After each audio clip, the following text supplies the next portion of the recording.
All right, so here is the last section that we are going to be dealing with, which is 10.3, which is a bank reconciliation.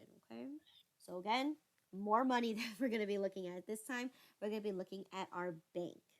Okay, so what are bank reconciliations? So, of course, when we spend our money, right? If we're not keeping a good track record in our books, then our next source of information or another proof of a transaction is our bank statements, right? But the best way to do this to ensure that when we are keeping track of our transactions, that we are keeping a good idea of how much money that we have on hand.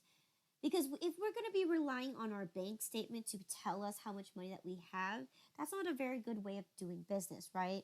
Because the key thing is that when we are doing business, we need to ensure one thing and one thing, and that is, do you even have enough money to be able to do the things that you need to do? So it is important that you make your deposits in time. So when you get your sales, you put the money right into your bank account. And then that gives you money and sources for you to be able to spend what you need to build your business, right? Especially for your operation. So maybe you need to pay for rent, right? And you need to pay to buy purchase of inventory so you're able to sell more items. So with that idea, right, we need to keep a good track record on our books. So that's why it's very, very important that we use our ledger for the purposes of keeping track of what kind of balance we have in our accounts, especially our checking account, because we never want to write a check and accidentally have it bounce, right?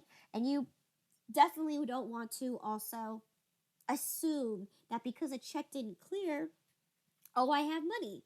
No. So that's the dangers of doing business is if you're not keeping a really good track record, you have a higher risk of overdrafting your bank because of the business decisions that you make, right? That oh, I have money in the bank, and because you're checking your online banking, whatever methods that you're getting access to your bank statement shouldn't be the best source here.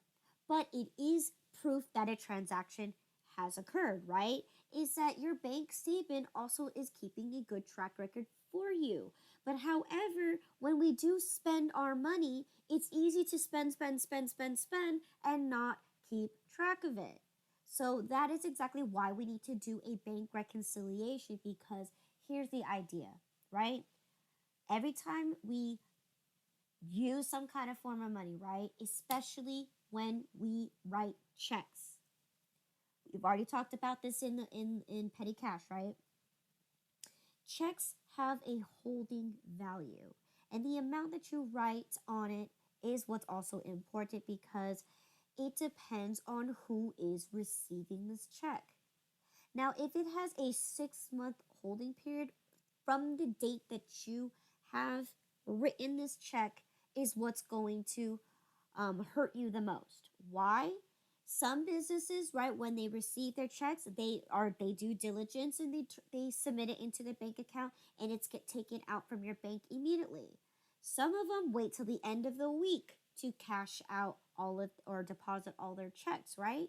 So we have to take into consideration that the minute that we write our check, it doesn't clear out of our bank right away because we also have to think about it this way too, right? Especially if you're going to mail out your checks, what's going to happen? What's the holding period on that? Well, it takes anywhere from 1 to 2 business days just to mail out, depending on the day of the week, right? If it's Monday through Saturday, you're good to go. You have that 1 to 2 day holding period. But we also know weekends are also infamous for the bank to always close on the weekend. And they have normal business operating hours from Monday through Friday. So we have to take into consideration of that. And even if the person received the check, they decided to deposit their money. Let's say they deposit at 6 o'clock p.m. What do we know about the bank? They close at 6 o'clock p.m. So therefore, even though you deposited the check, it won't start processing till the very next morning at 8 a.m. So there's a lot of rules, and of course when it's being processed, it takes anywhere from 1 to 2 business days as well, right? Because it's trying to communicate electrically wiring the money from one account to another. So that's a whole, for sure, it's a 24-hour process right there. Okay, so that's why normally when you deposit your checks, especially depending on the time frame, your check might clear the next day. But for people who are very unfortunate, for those who have paychecks on Fridays, right? If you put your paycheck in Friday at 6 p.m., it's not going to clear until Tuesday, right? It's going to process on Monday and it won't clear into your bank account until Tuesday. So that's a whole 5 day holding period that you have there. So think about it. A check is going to be one of those things that it's a great way to keep track of your transactions, because you pull up your bank statement, because a check has a checking number on it and a check number itself with the number of checks that you wrote. You can keep an easy good track record on it, and you can see when it clears out of your bank account. But because of that idea of that whole entire time of waiting period, right? What are the chances that the money's going to be taken out immediately? Very unlikely, right? Because if you acknowledge that you have that holding period, then then you know that the money's not going to be taken out of your bank account immediately. Where on our books, the best way to do it is that, hey, we just wrote a check. We need to ensure that we update our ledgers, because I need to know if I write my next check, do I have enough money in my bank account? That is the point of us doing our bookkeeping, is that if we are going to be doing and managing our money that way, we need to keep a good close track record of um, our own transactions, especially our checking account. Okay, so because of that whole entire ordeal, this is exactly why when we write out our checks, that we have to match our books at the end of the day, because our books will say something, but our hard evidence of proof of a transaction from our checking account itself comes from the bank statement. So here's an example of what my check register is going to be looking at. So this is something that you're going to be needing. You're going to be needing your check register to let you know how many checks that you have written, for who and what amounts. Okay?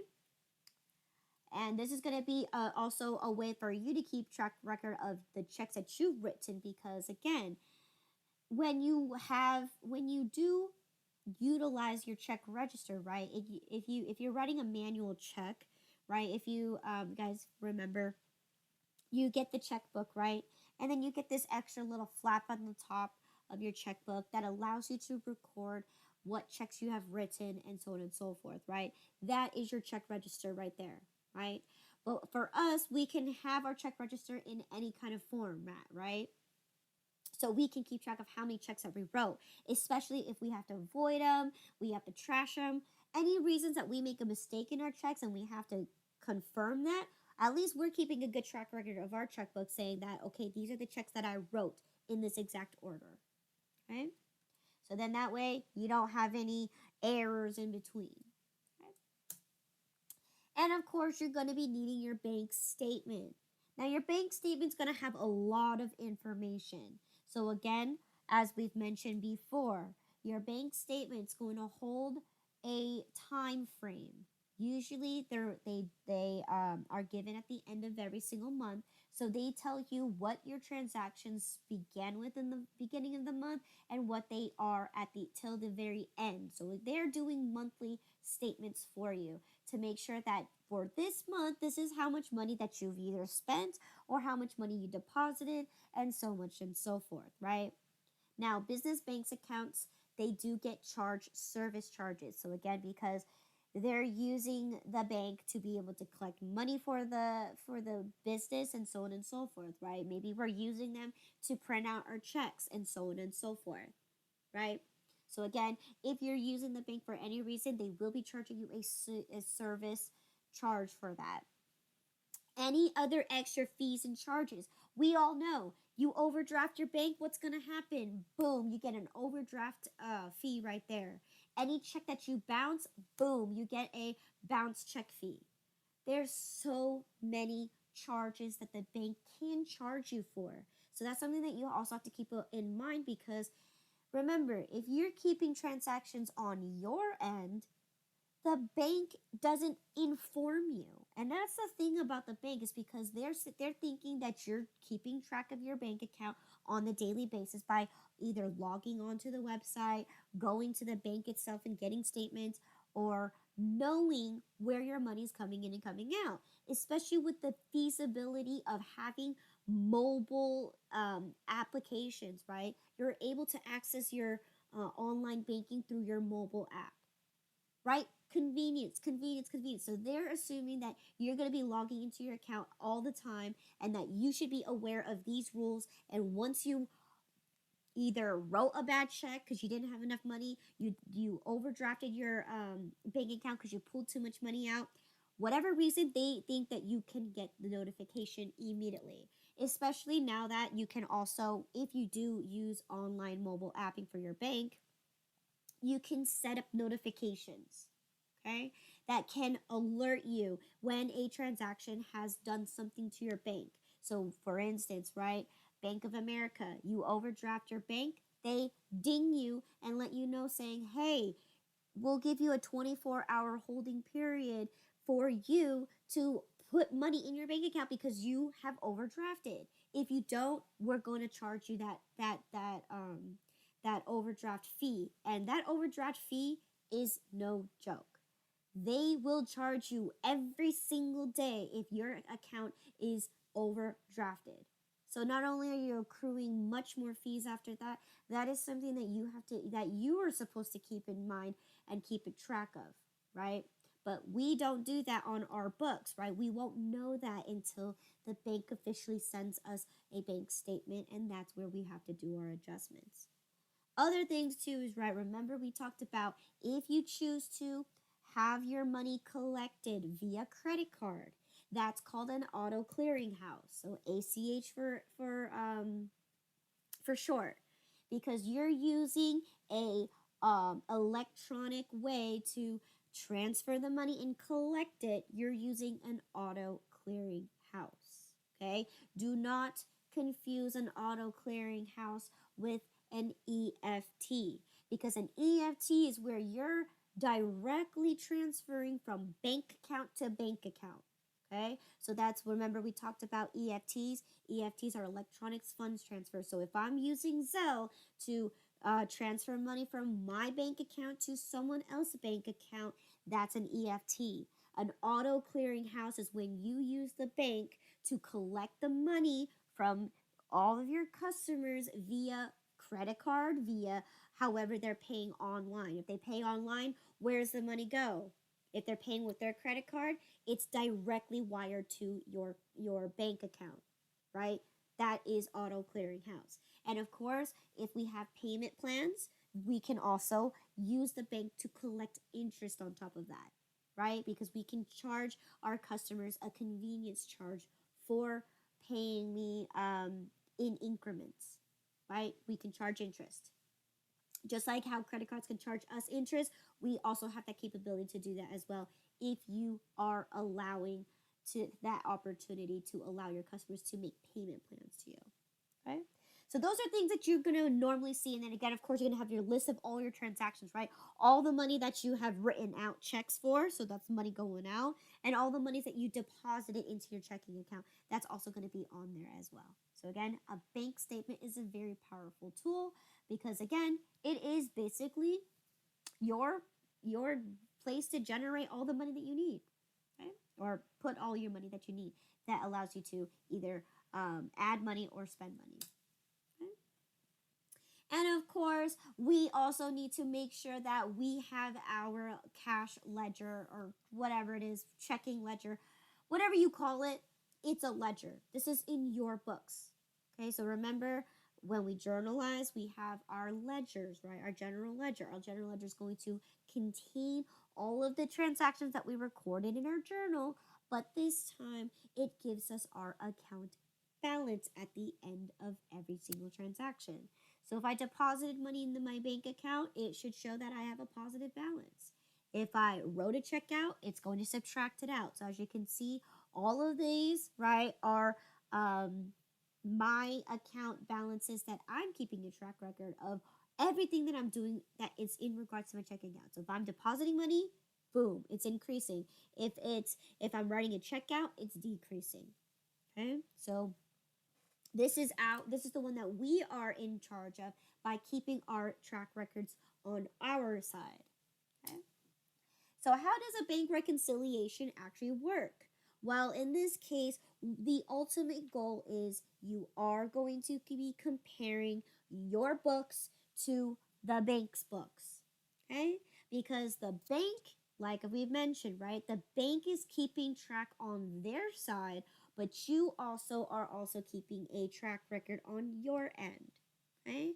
So what we're going to do is we're going to compare the two and see what monies have yet to clear and what monies I have been charged. So in this case, how we look at it is if you're dealing on the bank side, right, and you're comparing your books to the bank, we need to determine, has the bank cleared out any deposits that I've made? If it hasn't, then we need to add that money to my bank account. And then any outstanding checks that I have wrote that have not cleared yet is going to be something I'm going to be taking out from my bank account because I've already wrote the check. That means it's pending to be taken out from my bank. And then I'm going to get an adjusted number here, which is going to determine to me that this is what I should be having in my bank account, right? But then again, on my end, things that I don't know that the bank knows, right, is the bank, right? If you're using if you're using the bank to collect the credit card payments, you're collecting interest as well as auto clearinghouse, right? So in this case, that's money in for me. So that's something that I don't know about, right? So I need to update my books by adding that money back into my account. And then anything that I got charged, right? Because the bank's not going to tell you. They're not going to. In fact, when they charge you that money, they take it out of your bank account automatically. They don't even think twice to ask you to pay for it, right? You're paying for it by them taking it out directly out of your checking account. So that is something that you also need to subtract out of your pool of money. And at the end of the day, you should have your adjusted amount, and that adjusted amount is going to match each other at the end of the day. And that's how you know you've completed your bank reconciliation. Okay? So let's dive into an example, okay? So we're going to go ahead and work on the bank side first, and then we will adjust our books afterwards, okay? So the bank side, right? We first need to start off with the ending balance stated on my bank statement. That's the number one thing, is telling me how much money I actually currently have on my statement. So I'm going to look at my bank statement. Tells me here, this is what I began the month with, and then this is what I ended the month with. So in this case, I have $9,446.40. So that's the first thing I'm going to recognize is, what does my current bank account tell me that I have? Okay. Then we're going to go through every single one. How many deposits have cleared that the bank has not recorded yet? So in this case, right, this is what we have to ask ourselves. What does the bank not know that we know? We know we made the deposits. We know we wrote the checks. But does the bank know that? That is the question that you need to ask. So in this case, have all the deposits I've deposited into the bank, have they all cleared yet? So that's why it's called deposits in transit, meaning if you deposited the money, but the bank hasn't cleared it yet, it's currently being processed and being transferred. So many times, right, I've mentioned this. If it's Friday night and you decided to deposit your money or check in there, right, it won't process until Tuesday. So in this case, that is a great example of how a deposit in transit is going to act. Now, of course, any cash deposits are going to clear right away because it's cash. But what I'm trying to say is, here's a great example would be a check that you're trying to deposit. Okay? So in this case, Let's take a look at my deposits. Well, let's take a look at comparing my cash ledger or my checking ledger, whatever you want to call it. How many deposits have I made? And then how many have cleared in my bank statement? Well, let's take a look. Okay, so in here, I have deposit number 4421, 4422, 4423, 4424, 4425, 4426, and 4427. So I have a total of 7 deposits I have made.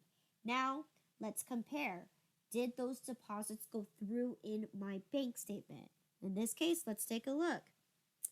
Deposit number 421, 22, 23, 24, 25, 26, and that is all. So therefore, my deposit of 427, right, hasn't cleared yet for the amount of $254.52. Okay? Maybe that day was the end of the month. So here's what we also have to know, right? It's a key factor to be able to find these solutions a lot much quicker, right? Typically, if you deposit it on the very last day, what's going to happen? It won't clear until the next month, right? The next day is the next month, right? So in this case, I deposited May 30th. There's 31 days, so we're assuming maybe the 31st, right, was a weekend. So it won't clear and it won't deposit the money until the month of June. So in this case, I'm only keeping track of the transactions that happened and occurred during May. So in this case, even though I deposit the money in May, it won't show up on my bank account until June. So therefore, I recognize that, okay, I have deposit number 4427 for a total amount of $254.52. This is going to eventually go into my bank account. That's why you have to add it. Because if you deposited this money in your bank account, you're essentially adding the money back into your checking account. So in this case, that's why I have to add it. I'm going to be adding this amount into my bank account. Okay? So the next section is going to be saying that you're going to subtract any outstanding checks. Okay, well, let's take a look. So this is where your check register is going to come into play, right? So your check register, right? You have your check numbers right here.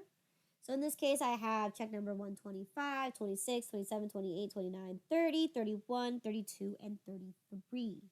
Now again, how many of those checks have cleared? So the first way to be able to identify is going to be the check numbers. If you see any number that is jumping around, you see a hole in it, there's your initial thought is, okay, there it is. Now in this case, your checks, just because you wrote them in order, that doesn't necessarily mean it's going to clear in order, right? Because if some of these checks you're writing during the weekday, and then you have checks that don't clear until the weekend, right, over the weekend, then again, your check numbers are not going to be in the order. But usually, if they're spread apart enough, they should be in some kind of numerical order, right? But that's how you'll be able to identify it a lot quicker in your bank reconciliation. So in this case, looking at my bank statement, I have check number 125, 26, 27, 28, 29. Oop, I'm missing 130 because my 131 has cleared. So there, and that's where it ends. So in this case, okay, well, I'm missing, so let's count, 2, 4, 6, only 6 checks cleared when you wrote 8. Okay, so, or you wrote 9, excuse me. So therefore here, I'm taking a look. So I already identified that check number 130 was missing. Okay, and then of course, when I look at my check register, well, also 132 and 133 are also missing. So the values of that is I have an $846 check, and then I have $1,125, and then I have $245. So again, on my end, I've already calculated that I took that money out. So then I need to put into my bank account that these checks are also outstanding because they may be, I've already sent them out. they are in the hands of whoever the recipient is, right? And we don't know what they're doing on their end, right? They could have deposited the check and it's waiting to be cleared. Or two, they're holding it off to the end of the week to go ahead to deposit it. So in this case, that's our assumption, is that eventually these money will eventually be taken out of our checking account. Okay? So in this case, we got a grand total of $2,216.96. So now I just have to calculate. If I started out my bank account with $9,446, I'm pending on a $254 deposit here. So I'm going to add that in there. And then of course, because I'm pending on these checks to clear, I'm going to subtract out this $2,214 or $216.96, and that is going to result in me that my bank account should now reflect that I should have a total of $7,483.96. Okay, starting the following month. Okay? So that was just dealing with the bank side. So now we need to adjust our side because we need to figure out, does our side compare to the bank side? So let's go ahead and start, right? We're going to start with what we recorded in our cash ledger to be the ending balance. So again, when you read your ledger, right, the very, very, very last day of your transaction, right, you ended up writing a check. So therefore, that major account balance end with $7,338.96. Okay? So there you go. That's where I pop it in there. So again, anything that's going to be increasing my checking account is going to be anything that I've either collected, such as interest, or if I collected any auto clearinghouse, right? I mentioned that before, right? So how are we going to know that? Well, our bank statement's also going to tell us any money that we have earned, right? So in this case, usually it's probably at the bottom. Sometimes it's at the top, depending on what bank institute you are receiving your bank statements from. But they usually identify it at the very, very top of the page. Okay. So here it tells me that the interest that I collected was $15, and the credit card payments, right, I received through the auto clearinghouse was $215. So there you go. That is money that's going to go into my bank account, right? So there you go. $15 plus $215 gave me a total of $230 positive into my checking account. So I need to record that I'm going to add that back in there. Okay? And other things that do affect my cash side is going to be, what about the fees and charges that I was charged for? So in this case, this will definitely be at the very, very top of your page. You got charged a service fee for $50, and you when you submitted a check from a customer, they end up getting a bounce check. So that also hurts your end too, because you deposited a faulty check. So you end up getting a return check fee for $35. Okay. So those are things I got to take out. So I have a total of $85 I need to take out. So then now I need to do my math. If I started out with $7,338.96, I need to add $230, and I need to subtract $85.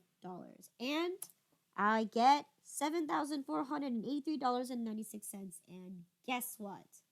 We match at the end of the day. We match on both ends. Okay? All right?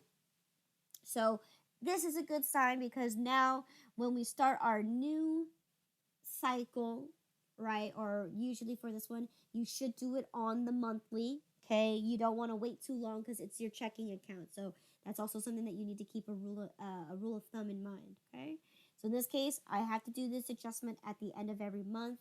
So in this case, they do match at the end of the day. Okay, so of course, because I had to adjust my bank account, right, on my checking side, this is what I have to journalize. I have to journalize that, yes, I received money, okay? And that's through the interest income, all right, for $230. And then, of course, I also had to be, I had to pay, right? Because when we have those bank fees, okay, they come directly out from your checking account. So in this case, they already charged me $85 right off the bat. Okay? And that is it for a bank reconciliation. So, course review for chapter 10.2 and 10.3. 10.2, we talked about time value of money, where these are the interests that we're looking at, whether it's a bank bond or a loan. So these are the variables that we're looking at, right? You have the P, R, T, and N, right? And of course, you got the simple interest here and the compound interest formulas. All right, and then I also included the Excel sheet for the formula. Okay? And then, of course, we also talked about our bank reconciliation. So here's my mnemonic device for you. When you are on the bank side, you're gonna do, okay? You're gonna look at your deposits and transits and your outstanding checks. And that's going to determine your adjusted ending balance. But when you're dealing with your checking account or your cash account, whatever it is, you are having ifs. Okay, your interest, your ACH, and then of course your fees, right? Your service charges, your NSF fees for whatever reason that it is, right? So that's what I give to you, and then of course your adjustments should be matching at the end of your bank reconciliation. Okay, so again, bank side you're gonna do, our side you're gonna have ifs. Okay. So let's go ahead and dive into our example here. So you should have two examples, problem number 1, and then the second one is problem number 4. Okay, so let's take a look at problem number 1.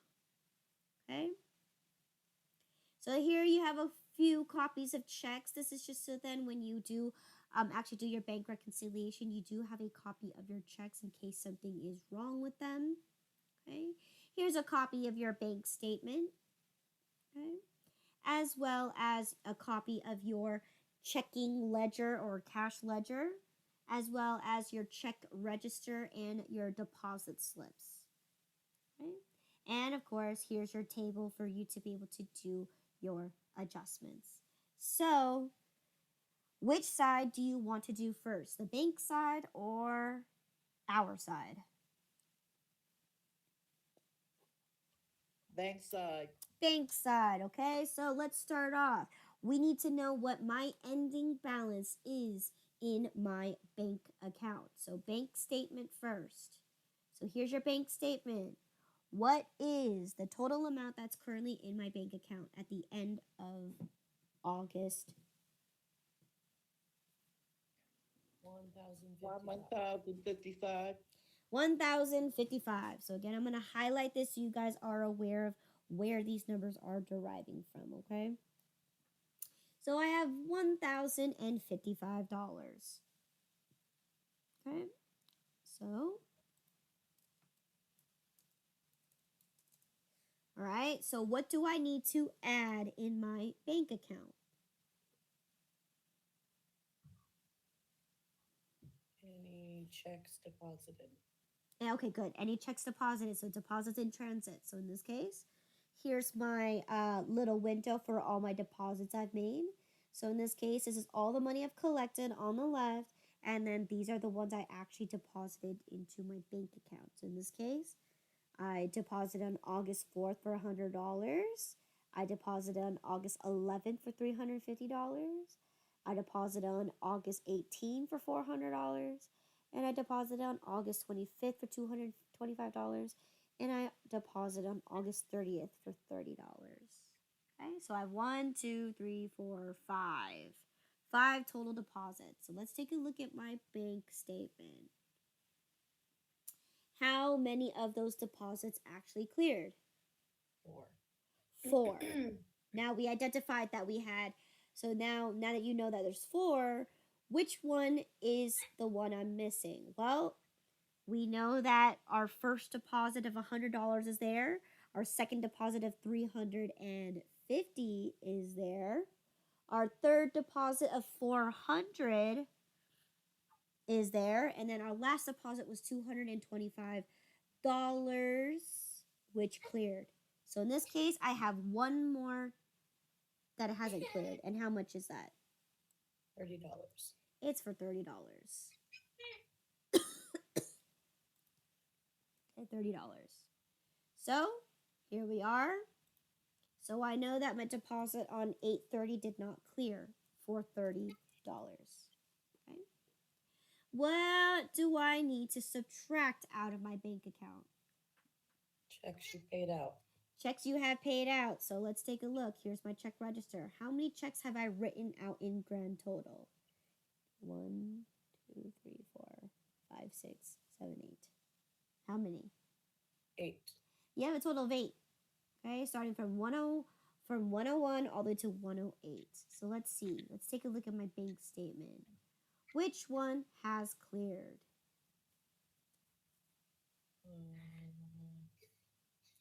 Or in this case, which one is missing? 108. 108 and what else? And 103. 103 and 108 has not cleared. Now, I have an NSF right here. Okay?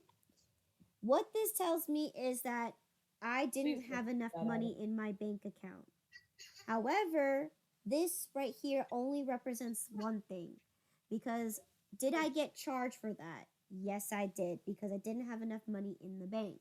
But what happens is because it was only $30, the bank already processed it and forwarded it. So that's what all this means right here. Because if you end up getting a bounce check, it will tell you up here that you got a bounce check for $30. Okay? Okay. So in this case, there you go. So I have 108 missing and 103 that's missing. So 103 for $20 is missing. And I have 108 for $20 is missing. Excuse me for a second.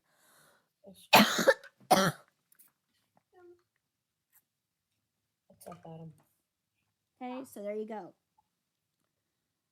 Just a second, sweetie. Okay, so 103 and 108, both for $20.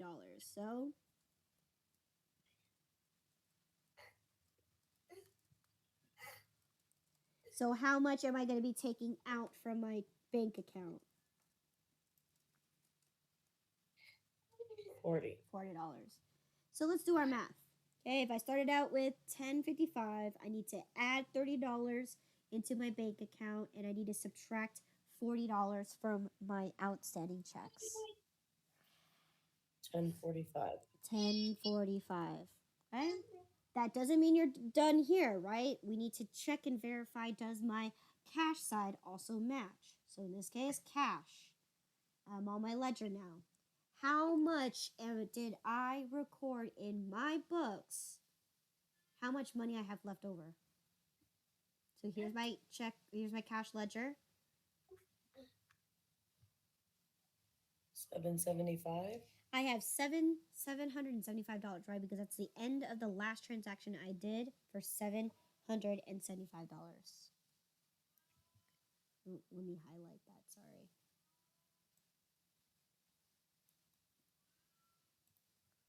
So $775. Okay. So let's go ahead and what do I need to add?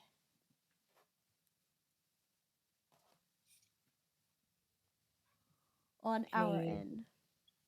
Deposits? Not deposits.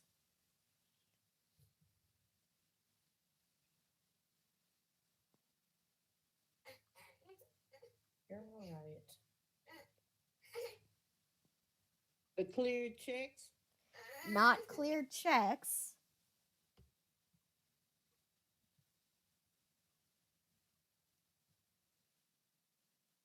Fees. Does that add money to your checking account? No. No. So remember, what can the bank collect for you? And your ACH? Your auto clearing house, right? Remember, we use that to for instance, for any reasons that our customer decides to pay us via credit card, it's going to go straight into our bank account through the auto clearinghouse. Okay. All right, and what else? You can also charge your customers interest, right? Yeah. Okay, so that's what we're going to be adding into our checking account, right? Is $250 worth of auto clearinghouse and $50 worth of interest. Okay, so auto clearinghouse was $250 and my interest was $50. So therefore, I need to add $300 to my checking account. Okay. Oh, baby, I'm almost done. Hang on 1 second. Okay. So then, last one. What are we subtracting out from my checking account that the bank has already charged me for? Fees. Fees. So in this case, let's take a look. Well, we already established that we have an NSF fee, right? And what else? The bank also charged me some services, right? Mm-hmm. So therefore, there you go. We got $20 worth of service fees and we have $10 worth of NSFs. Okay. So service charge was $20. No, sweet boy. And my 1 second. NSF fee, so non-sufficient funds, okay, was $10. So therefore, I need to subtract $30. Okay, so once again, let's take a look at this. Laptop for him. So here, you're at $775. You need to add $300 and you need to subtract $30. So what should be your ending balance in your cash ledger? Sorry, 1,045. You're all right, buddy. Okay, so good, right? 775, right, plus 300 will give you 1075 minus 30 will give you 1045. So does our bank reconciliation, do they match your bank and your cash? Yes, Yeah. they do. So therefore, your bank reconciliation is a success. Okay. All right, I got one more problem for you guys, okay? And then we'll be done for the day. All right, so once again, problem number 4. Okay. Let's take a look at our example here. So I do provide you a bank statement. Okay. I provided you a cash ledger, a cash or check register, and your deposit slips. Okay. So which side do you want to start on first? Bank. Bank. Okay. So what is the total amount that is on your bank statement for your ending balance? 24,094. Good.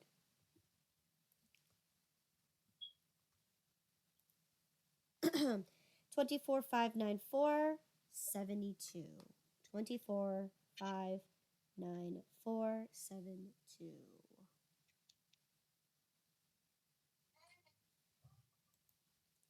24,954.72.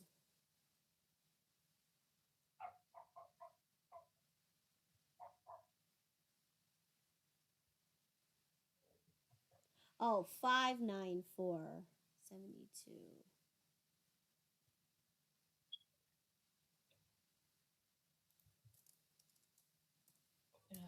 Okay. So then what are the things that I need to add to my bank? Not really. Deposits in transit. Deposits in transit. So in this case, here you go. Here's your deposit slips. So here I made a deposit for $430. Here I made a deposit for $890, $1,281, $1,670, and $400. Okay, so how many deposits is that? 1, 2, 3, 4, 5. Okay, so let me see. Let's check on our statements. Which one has cleared?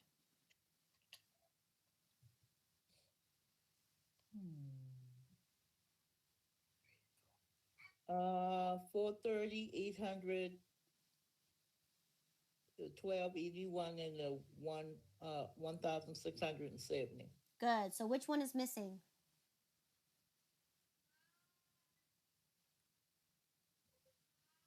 The 400, the August 31st. August 31st. So most likely that's not going to clear until September. Okay, so $400. So I'm going to go ahead and put August 31st for that $400. Okay.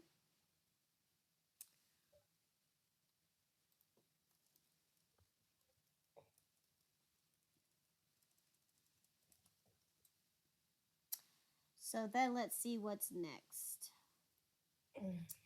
What am I going to be subtracting out from my bank account?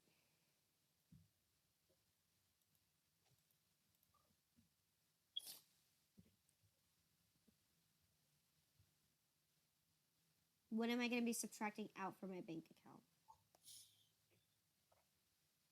Any checks you've written? Any checks that you've written. So in this case, here's my check register. So how many checks have I written so far?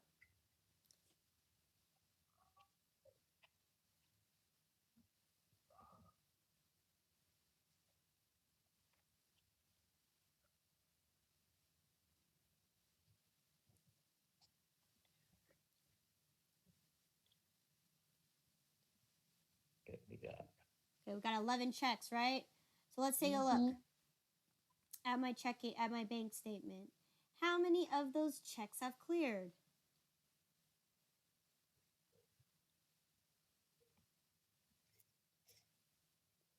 Which ones am I missing? Okay, you only cleared 6 checks.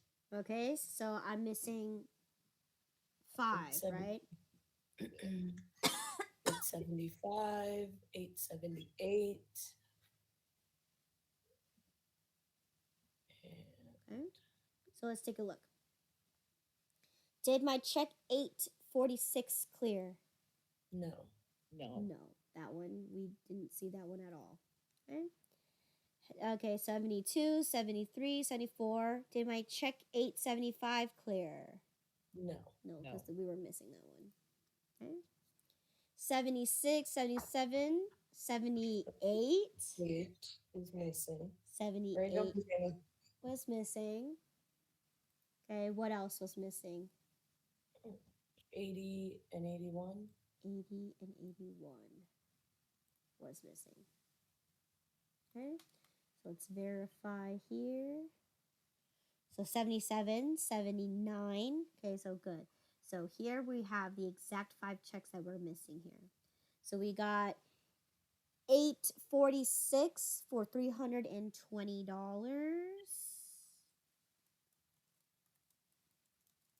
Okay.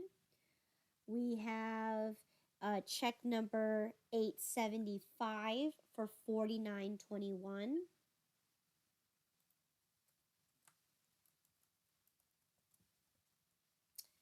We have set 8378 for $275.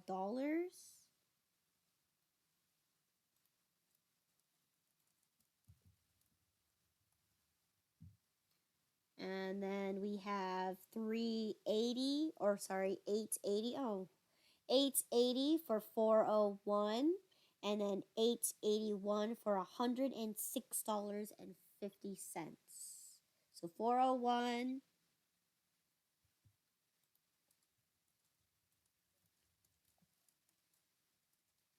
and 186.50. Okay.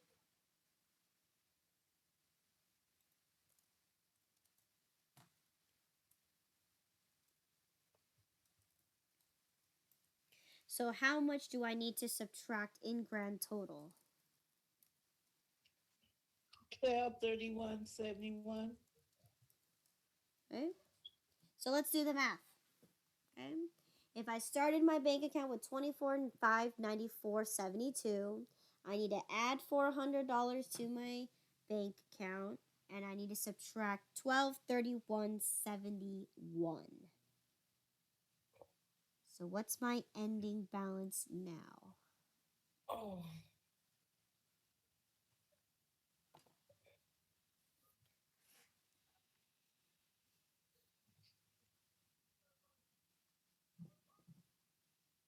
What was the beginning amount again?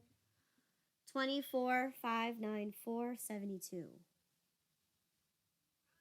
Okay, I got 23,763 and 1 cent.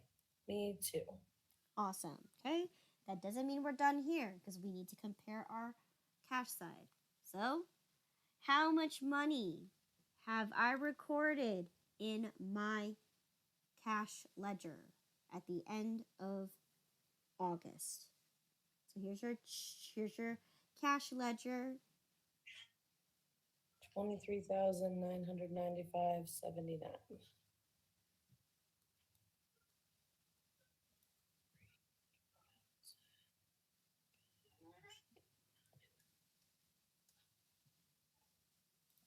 Okay, so 23,995.79.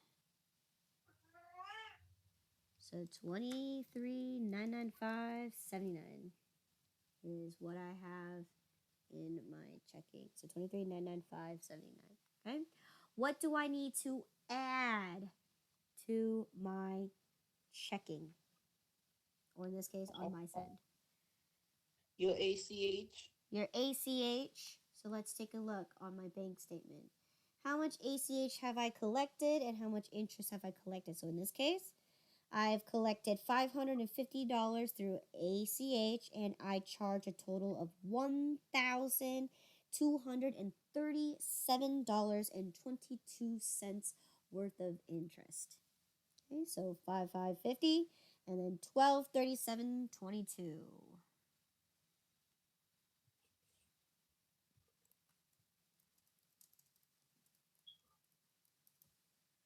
So in this case, this is auto clearinghouse and interest. Okay, so in grand total, how much am I adding to my bank account?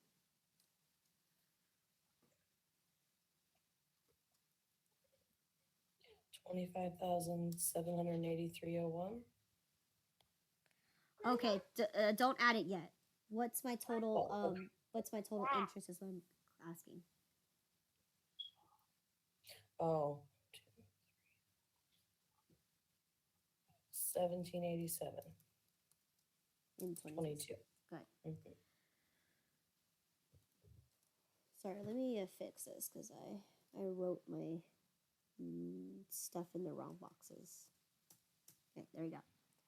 So there you go. That's the interest I've collected. Now, what about what do I have to subtract out of on my side?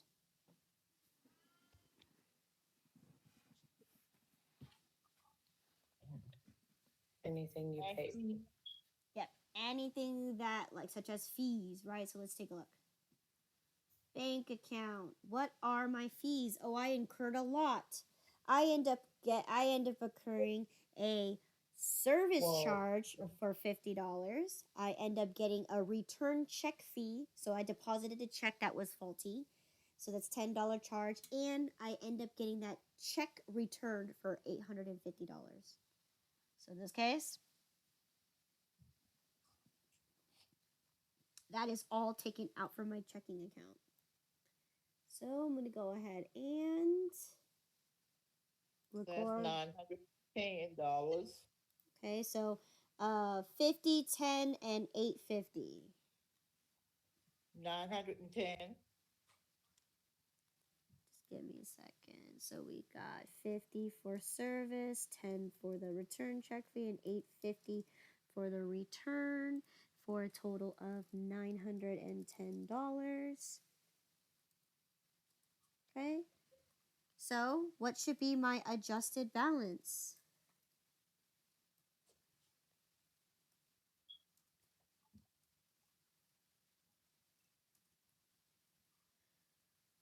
Okay, if I started out with $23,995.79, I need to add my interest of $1787.22, and I need to subtract $910. So what is my adjusted account balance? $24,873.01. So, do my accounts balance? No. No. So in this case, how much money am I actually missing? Let's figure that out. So what is 20? So 24,873.01, and you have 23,763.01. 1,110. 1,110. Or what? Say it again. 1,110. Mm-hmm.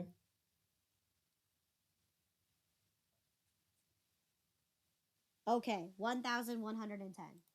So 1,110. Okay? That's how much difference you have right now. Okay? So now, because our bank reconciliation do not match, what we have to do is we have to go through every single transaction that we recorded on our end. Okay? So this is the tedious part, right? Because we have to go through everything in case we made a mistake, because most likely, who's going to be making the mistake in this side? Is it going to be us or the bank? Us. Most likely it's going to be us, right? So let's take a look. Let's take a look on our end. All right, starting with the cash register. So again, we're assuming that we started out our bank account with the same exact amount, right? You always, your beginning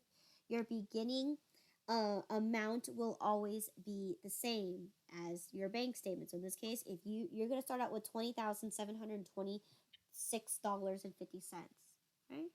So our first transaction here is we end up crediting $320. So therefore, 2406. Now, is that true? Did we write a check for $320? No. Did we? Yes. Yes, we did, and it did not clear yet. So therefore, we've already acknowledged that $320. We already have it on file. So nothing there. Okay, so next transaction. Here says so nothing that happened here. So on August 1st, did I deposited $340. Okay? So is that true? Well, let's take a look at my deposits. What happened here? We put 430. 430. Now, which one's more right? Can you deposit less money in the bank if it cleared out for $430?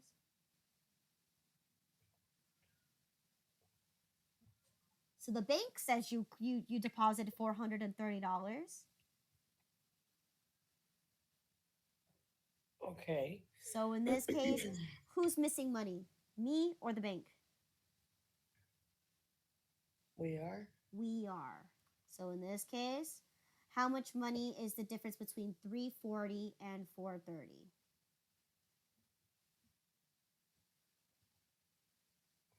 60 and 30 is 90. You're missing $90, right? So therefore, because we are missing that money, we need to add it to our side, right? Because we recorded that we only recorded $340, when in reality we actually had $430. So therefore, we need to increase our ledger because our ledger recorded $90 less. So that's how you have to understand it here, is that since we didn't make the mistake, the bank didn't make the mistake because I deposited $430, I recorded it at $340, which affected my account balance, saying that I have $90 less than I should. So therefore, I need to add that money into my side. Okay? So therefore, I have missing money for $90. Okay? So therefore, what's $90 more to this over here?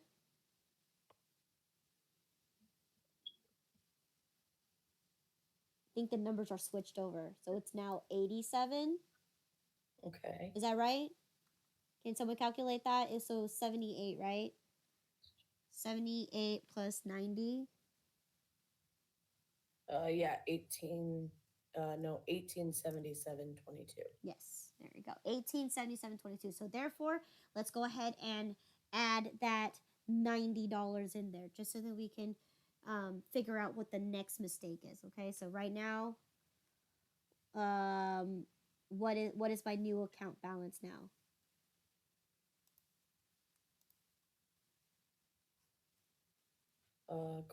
Go back up a little bit. Oh, I could just add it to that part. Yeah. Okay. 79. Okay, 24,963.01. 24,963. And 1 cent. Okay, right there you go.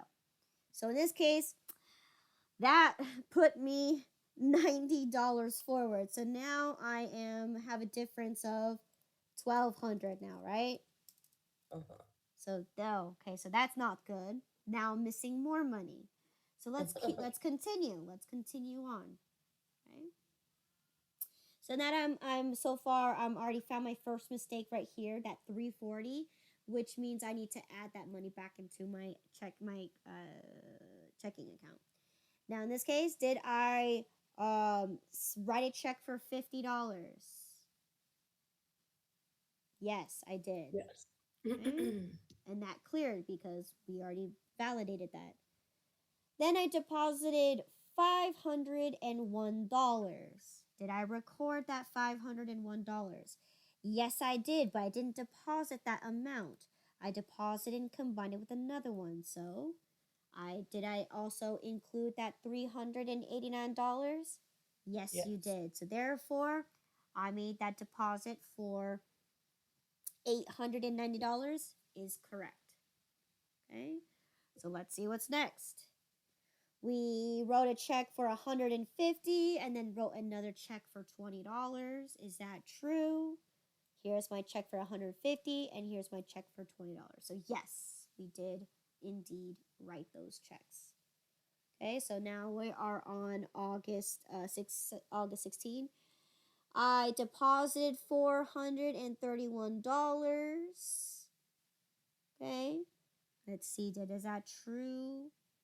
I recorded the $431, but I also combined it with another batch. So let's see. $431. Did I also deposit $850? Which, Yes. what happened to that $850? You combine it with the 431. Well, no, it bounced back. Oh, okay. So yes, I did record that. So I do have that, but I also included this $545, which, yeah, 850. So yeah, so that number is here. Yes, we did do that, but that $850 ended up bouncing. Okay, and then of course here's the $545. So we did record that there. Okay. Did I write a check for $49.21 and then $200? Hi, sweetheart. Yes, we did. $49.21, but we recorded it because it hasn't cleared yet. And of course, we wrote another check for $200. So yes, that transaction is true. Okay. Next one on the 27th, I recorded that I deposited $500 and then $625. So is that true? Let's see. Yes, right? Yeah. 445 was from the previous one, 500 and 625. So therefore, I deposited that 1670. Okay? All right, let's keep going. Did I write a check for $560? Yes, I did. Yes, I did. Okay. So then let's see what here. I end up depositing on August 28th, right? Did I deposit $575? What happened here? Oh, you have it for 400? The last thing that you deposited was $400. Well, let's take a look at my ledger one more time. Well, I do have my $400. It's right here at the end of the month. So I'm missing 575, but I'm also missing $625. Okay? So we consider that cash on hand. Does the bank know that I have this money? No. So what would happen to that money?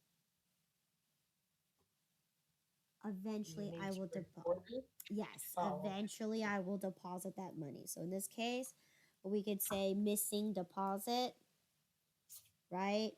For the $560 or 500, what was it? 575, right? Let's yeah. see. For 575, and don't forget the one for 625 because the last deposit I made was $400. So this means I will eventually have it, or in this case, you could say cash on hand. So missing deposit or cash on hand. Okay, for $575 plus the other one for $625. So in this case, this is the $1,200 I'm missing, right? 575 plus 625 is going to give you $1,200. So if I need to add that to here, what am I going to end up with?